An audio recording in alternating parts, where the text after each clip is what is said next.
Hello students. आज इस lecture में हम बात करेंगे संसाधनों के वर्गीकरण के बारे में। पिछले लेक्चर में हमने पढ़ा था कि संसाधन कैसे बनते हैं, क्या होते हैं। आज हम दो टॉपिक डिस्कस करेंगे इसमें। पहला कि संसाधनों का वर्गीकरण क्यों आवश्यक है, क्यों संसाधनों का वर्गीकरण किया जाता है, और दूसरा वर्गीकरण का आधार क्या है और किन किन आधारों पर संसाधनों का वर्गीकरण किया जाता है। तो पहला जो टॉपिक है हमारा कि संसाधनों का वर्गीकरण क्यों आवश्यक है, why we need to classified our resources. संसाधनों का वर्गीकरण हम क्यों करते हैं। मानव ने संसाधनों को प्रकृति ने जो दिया मानव को, जिस प्रकार जिस रूप में दिया, मानव ने अपनी तकनीकी क्षमताओं का उपयोग करके उनके स्वरूप को परिवर्तित कर दिया, उनके स्वरूप को परिवर्तित कर दिया। जैसे कि हमने प्रकृति से प्राप्त किया कच्चा लोहा और उस कच्चे लोहे को गला करके और हमने उससे एक कार बना ली। मानव ने अपनी तकनीकी क्षमताओं का उपयोग करके प्रकृति प्रदत्त लोहे से एक कार का निर्माण कर लिया, यानी कि उस लोहे का स्वरूप जो है बदल दिया। संसाधनों की बदलती प्रवृत्ति या प्रकृति तथा मानवीय क्रियाओं में विविधता के कारण संसाधनों में बहुत ज़्यादा विविधता आ गई है। अतः इन्हें स्वतंत्र रूप से पहचानने के लिए हमें संसाधनों के वर्गीकरण की आवश्यकता है। तो पहला कारण तो यह है कि चूंकि मानव ने जो प्रकृति से हमें मिला संसाधन, उसका रूप परिवर्तित कर दिया, जिसके कारण संसाधनों में बहुत ज़्यादा विविधता आ गई। और इस विविधता को पहचानने के लिए हमें क्लासिफिकेशन करने की आवश्यकता है संसाधनों की। पहला कारण समझ में आ गया। दूसरा कारण है कि वर्तमान समय में मानव जीवन स्तर को मापने का या किसी भी देश के विकास के स्तर को मापने का एक पैमाना है, वहां पर पाए जाने वाले संसाधनों की उपलब्धता और उपयोग। वहां पर लोग कितना उपयोग कर रहे हैं संसाधनों का और कितनी उपलब्धता है वहां पर संसाधनों की।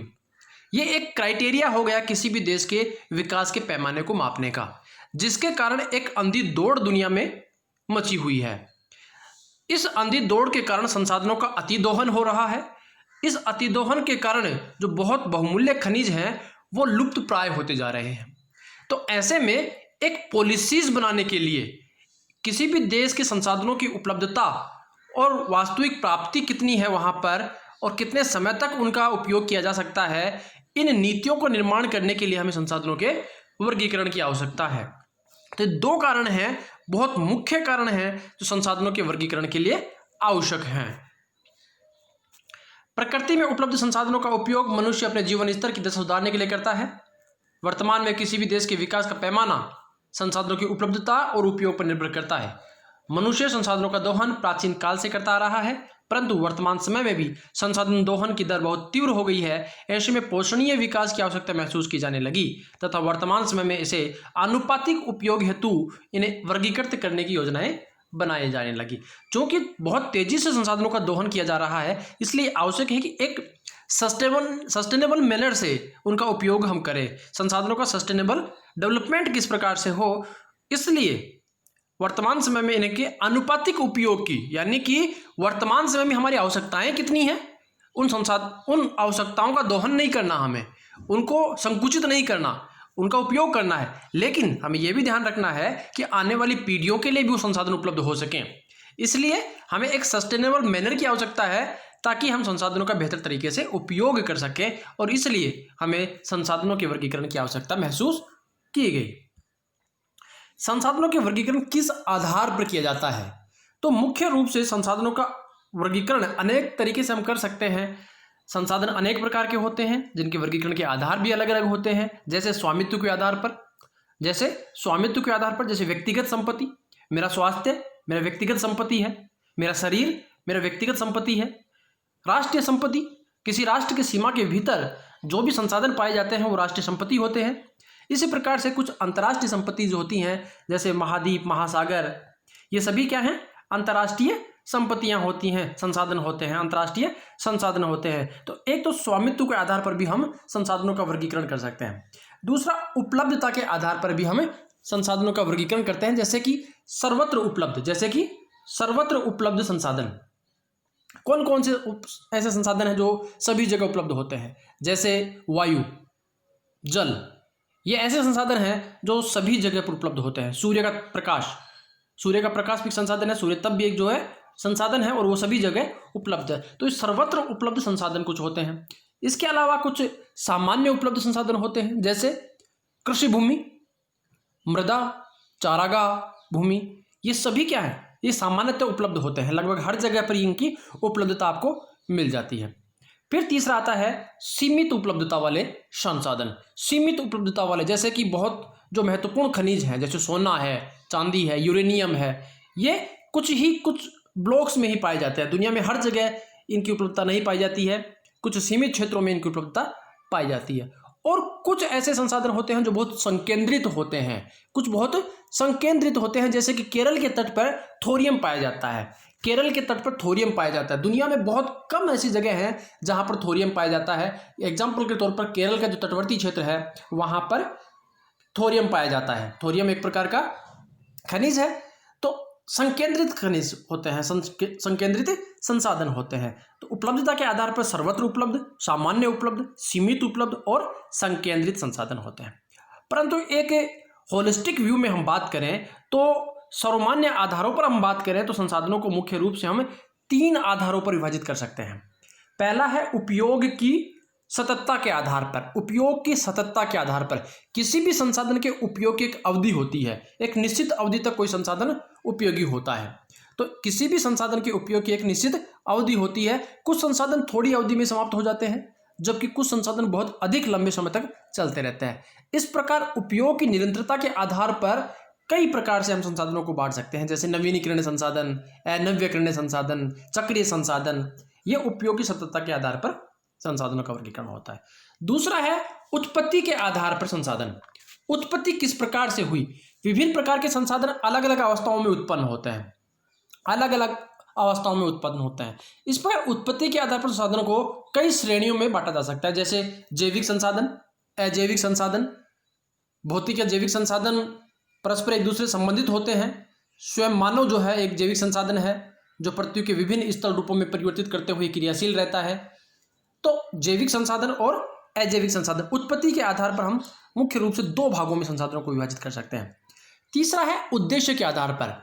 क्या यूज है, क्या उद्देश्य है? प्रकृति में विभिन्न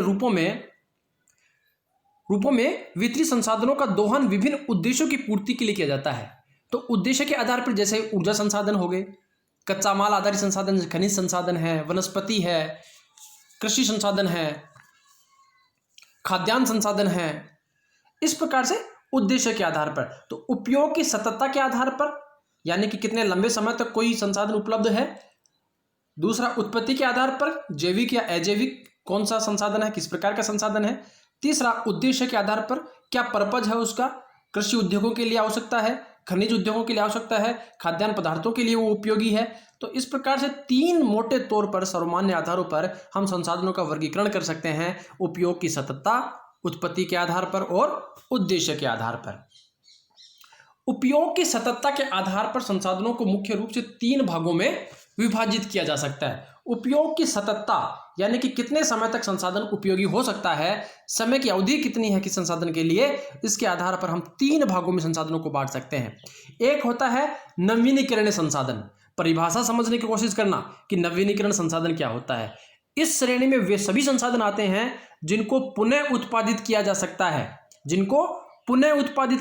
है। इस हेतु भौतिक, यांत्रिक और रासायनिक प्रतिक्रियाएं अपनाई जाती हैं, यानी कि कुछ फिजिकल्स, कुछ यांत्रिक और रासायनिक प्रक्रियाओं का यूज करके और इनको दोबारा से उत्पादित किया जा सकता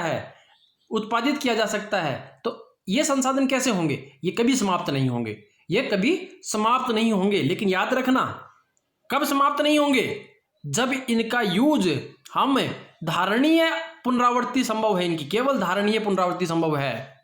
सस्टेनेबल मैनर से यदि इनका यूज किया गया तो ही ये संसाधन लंबे समय तक बिना समाप्त हुए हमारे लिए उपयोगी हो सकते हैं। यदि हमने अपने लालच में संसाधनों का अति दोहन किया तो संभव है कि ये संसाधन भी हमारे लिए समाप्तप्राय हो जाएं।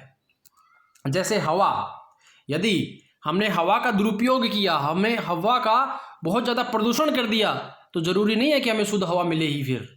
तो इसलिए सस्टेनेबल मैनर से यदि हम हवा का उपयोग करते रहे तो एक बहुत लंबी अवधि तक, जब तक कि पृथ्वी पर मानव जीवन है तब तक हवा कहीं नहीं जाएगी, हमेशा मिलती रहेगी। लेकिन यदि हमने उसको प्रदूषित किया तो हवा एक तरह से प्रदूषित हवा होगी जो किसी काम की नहीं होगी। इसलिए सस्टेनेबल मैनर बहुत इंपॉर्टेंट है ना।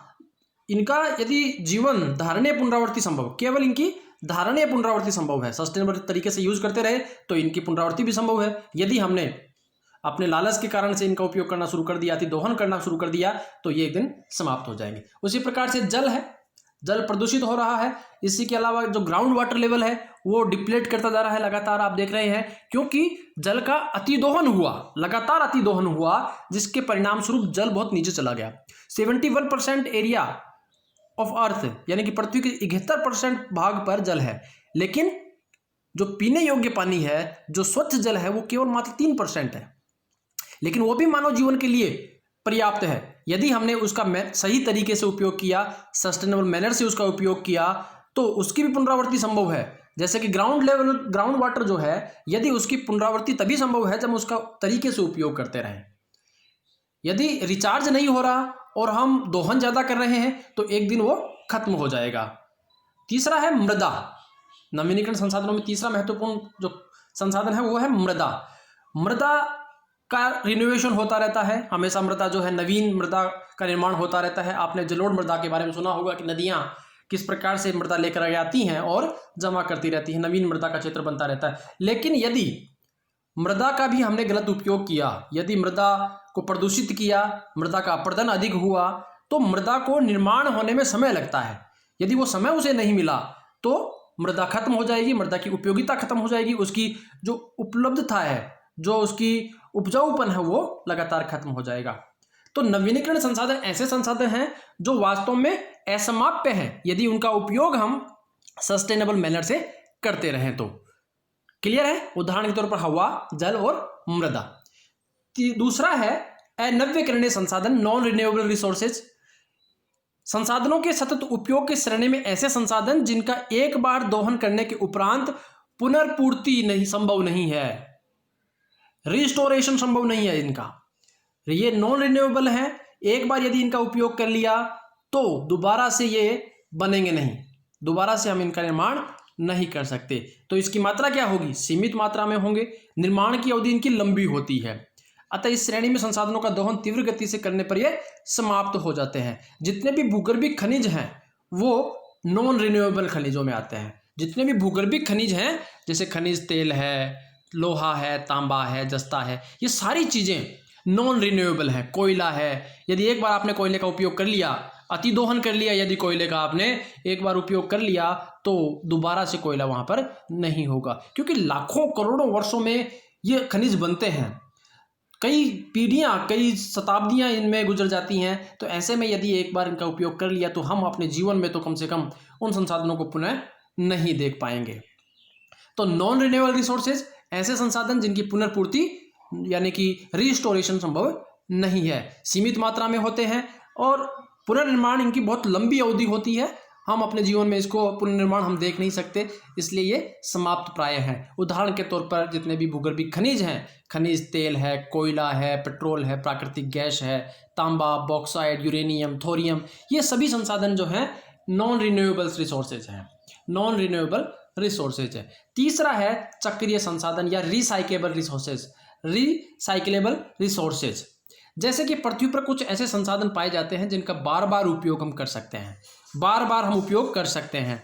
जैसे जल संसाधन, जल यदि एक बार हमने यूज कर लिया तो उसका उपयोग हम अलग तरीके से, किसी और तरीके से भी कर सकते हैं, उसको रिसाइकिल कर सकते हैं, फिल्टर करके हम उसका उपयोग कर सकते हैं, रिसाइकलिंग हम उसकी कर सकते हैं।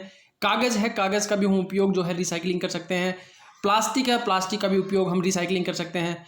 तो चक्रीय संसाधन जो है ऐसे संसाधन होते हैं जिनका बार बार उपयोग किया जा सकता है, बार बार उपयोग किया जा सकता है। जैसे कि जल संसाधन है, लोहा है, कागज़ है, प्लास्टिक है। तो इस प्रकार से उपयोगी सततता के आधार पर हम संसाधनों को 3 श्रेणियों में विभाजित करते हैं। एक नवीनीकरणीय संसाधन जिसका एग्जाम्पल है हवा, जल और मृदा। अनवीकरणीय संसाधन जैसे खनिज तेल या जो भी भूगर्भिक खनिज हैं वो सभी नवीकरणीय संसाधन हैं। तीसरे हैं चक्रीय संसाधन, यानी कि जिनका उपयोग हम बार बार कर सकते हैं, एक बार उपयोग करने के बाद पुनः उसका उपयोग किया जा सकता है। तो ऐसे संसाधनों को हम रिसाइक्लेबल रिसोर्सेज कहते हैं, चक्रीय संसाधन कहते हैं। धन्यवाद आप सबका।